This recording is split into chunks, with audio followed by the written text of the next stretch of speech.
I let my husband's coworker rent the unit above us temporarily. He seemed polite. Quiet. Until he started leaving notes on our door, each one a perfect transcription of our private conversations. I asked my husband if he'd said anything. He swore he hadn't. Then we found a small black device hidden in the air vent. A microphone.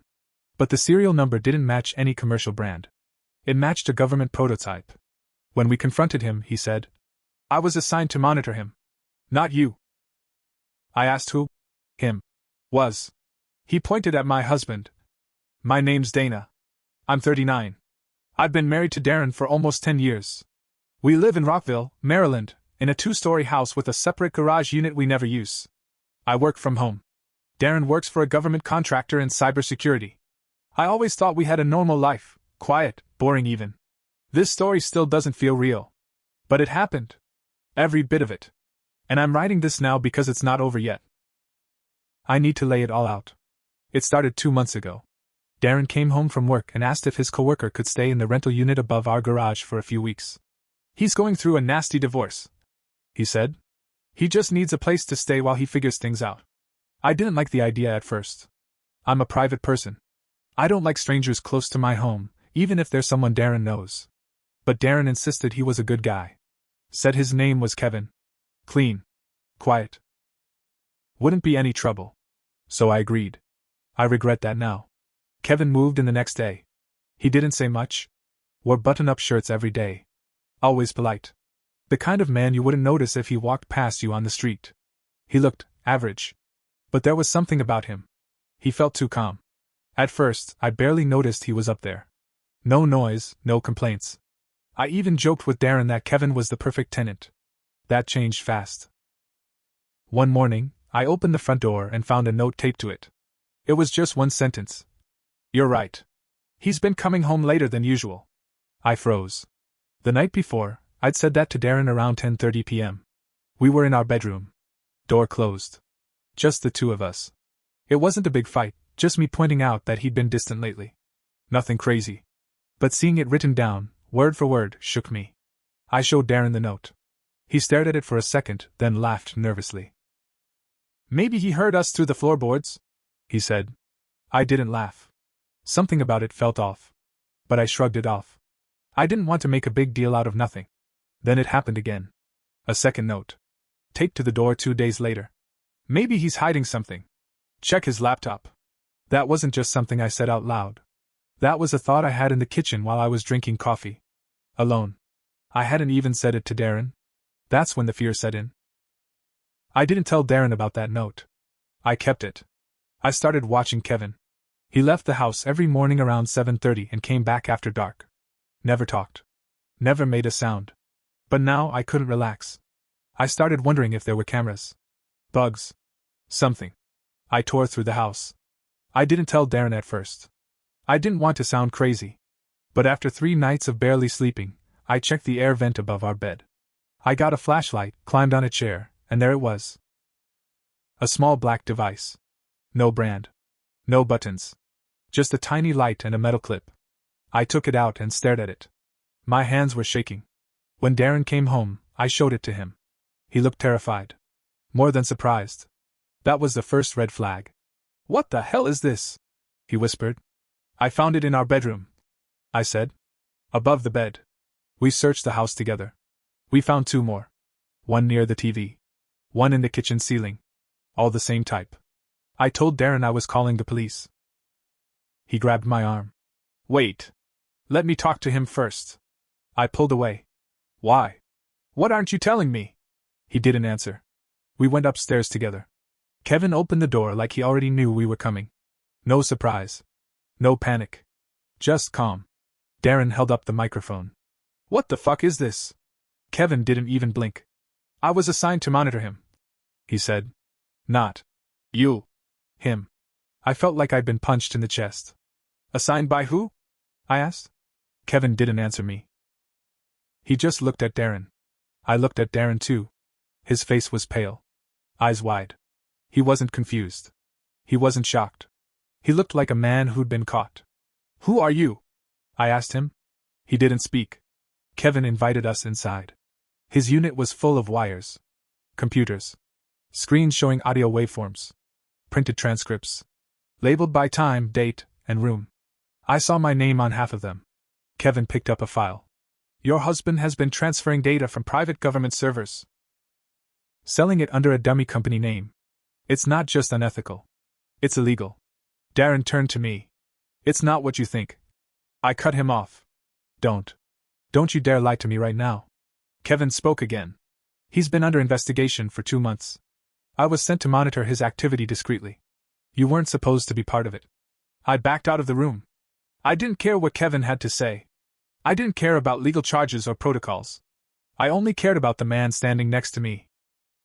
The man I married. The man who'd lied every day for who knows how long.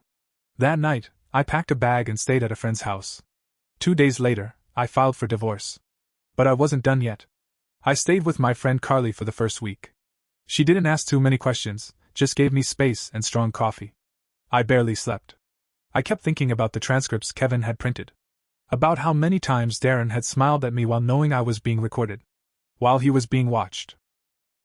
I didn't tell anyone about Kevin. Not yet. I wasn't sure I even could.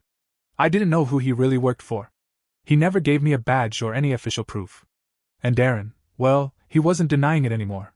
He just stopped talking altogether.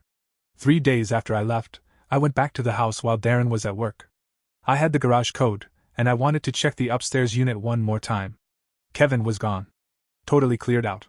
The apartment looked like it had never been used. No wires.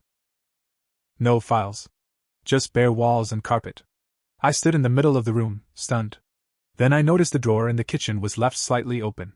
Inside, there was a single envelope. My name on it. No return address. Inside, one piece of paper. It said, "Watch the gray suitcase in the basement." He never reported it. That night, I went back down into the basement. Darren always kept his old junk down there. A few boxes of old tech gear, some broken printers. I spotted the gray suitcase right away, shoved behind a shelf. Heavy. I pulled it out, opened it on the floor. Inside, 4 external hard drives. And cash. Bundles of it. Neatly packed. Maybe $30,000 or more. I stared at it for a long time. I didn't touch anything else. I took one hard drive. Just one. And I left. I didn't know what to do at first. I thought about turning it in, but to who? I didn't trust the local police. I didn't even know if Kevin was a real government agent. What if the whole thing was fake? That's when the call came. Blocked number. The voice on the other end was a woman. Cool, steady, controlled. "You don't know what your husband's been doing," she said. "But we do." I didn't say anything. "We're not law enforcement," she continued. "But we need that data. If you want to help us, and help yourself, send the device to this address." She gave me a P.O. box. Then hung up. I stood there with the phone still pressed to my ear for a full minute. That night, I mailed the hard drive. The next morning, I got a text from another unknown number. "Thank you. You'll hear from us again." Then the real game began. A week later, Darren was fired. Not just fired, blacklisted. His clearance revoked. His company didn't even give a reason. He came home drunk that night, more angry than sad. "They set me up," he said, slurring. "Somebody inside the agency. It's political." I didn't say anything. I just watched him spiral. 3 days later, our bank account was frozen. All of it. He started getting paranoid. Said we were being watched. Said he saw men outside in black cars. Maybe he did. Maybe they were real. But I didn't feel bad for him. I watched him unravel, and part of me felt calm. Cold, even. He brought this on himself. He'd lied to me. For years, maybe? Made me feel crazy. Made me feel small. Now he was the one losing sleep. I didn't stop him. But I wasn't finished yet. Darren started sleeping on the couch. He said he just needed space. But I think he was scared I'd leave in the middle of the night. Like maybe deep down, he knew I had more power now than he did. He asked me, twice, if I'd told anyone about Kevin. I lied both times. One morning, I found him sitting at the kitchen table at 4 a.m. in the dark. Just staring at nothing. There were circles under his eyes so deep he looked bruised. "They're watching me," he muttered. "I can feel it. Someone's in the house." I played dumb. "Have you slept?" He didn't answer. That same afternoon, I checked the basement again. The other 3 hard drives were gone. So was half the cash. I confronted him, asked him where they went. I got rid of them. He said.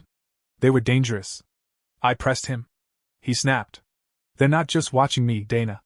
They're using you to get to me. That's why Kevin was here. That's why you're still here. He looked like he was unraveling. But then something else came out. He said something that stopped me cold. I didn't just take data, he whispered. I took names, files, identities. I thought it was just leverage. But now, I think I crossed someone I shouldn't have. He said the word contractor like it meant more than just his job. He said he'd been paid by someone outside the government. An independent group. Not criminals exactly, but not the kind of people you could screw over and walk away from. That's when I started wondering if Kevin was even with the government at all. A few nights later, I got a package in the mail. No return address. Just a USB drive inside and a short note. You should know who he really is.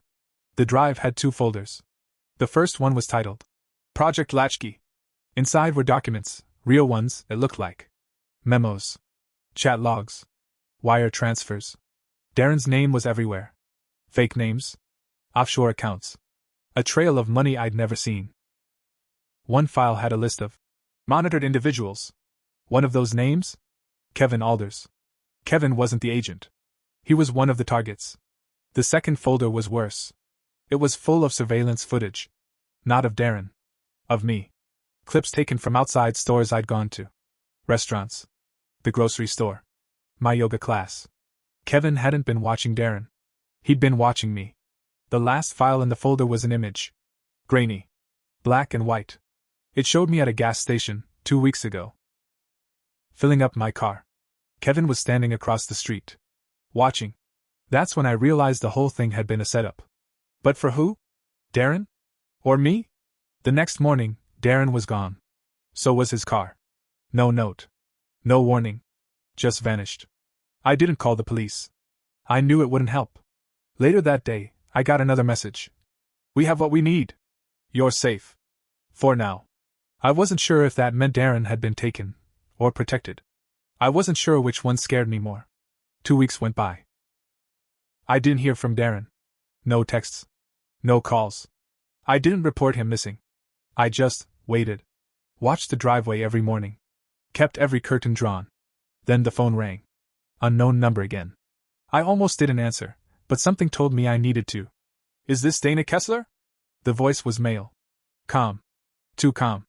Yes, I said. Your husband is dead. Just like that. No build-up. No warning. He told me Darren's car had been found in a river outside Frederick.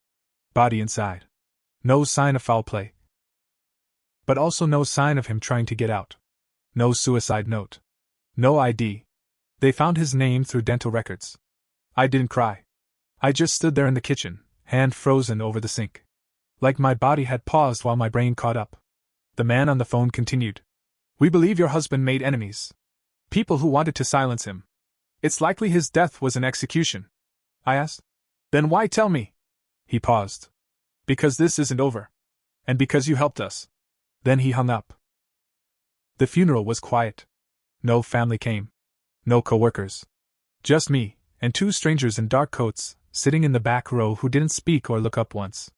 I thought it would end there. I thought Darren's death was the end of the mess. But a week after the funeral, a letter came. No return address. Inside, 1 sentence written in clean block letters. We know you kept a copy. My heart dropped. They were right. I had kept a copy of that first hard drive. Not for revenge. Not for money. I just couldn't bring myself to let it go. I needed proof that I wasn't crazy. That everything really happened. I should have destroyed it. Instead, I hid it. But now someone knew. Someone was watching me again. That night, I heard footsteps on the roof. Then silence. Then my bedroom window rattled, just once, like someone was testing it. I didn't sleep at all. The next morning, my front door was open. Not broken. Just unlocked. Like someone had been inside and wanted me to know it. I called Carly. Told her everything. She begged me to come stay with her. Said I needed to leave the house. I agreed. But before I left, I burned the copy. And then I did one last thing. I sent an email, to the same blocked account that had first contacted me. One line. I erased everything. Leave me alone. I kept quiet. I chose your side. No reply. And for a while, nothing happened. Then, 2 months later, a package came. A small wooden box. Inside, Darren's wedding ring. Cleaned. Polished. Still warm, somehow. With it a note. Loyalty is remembered. I moved out of Maryland the next week. New name. New city. New life. But I still check the vents in every home I move into. And I still don't sleep through the night.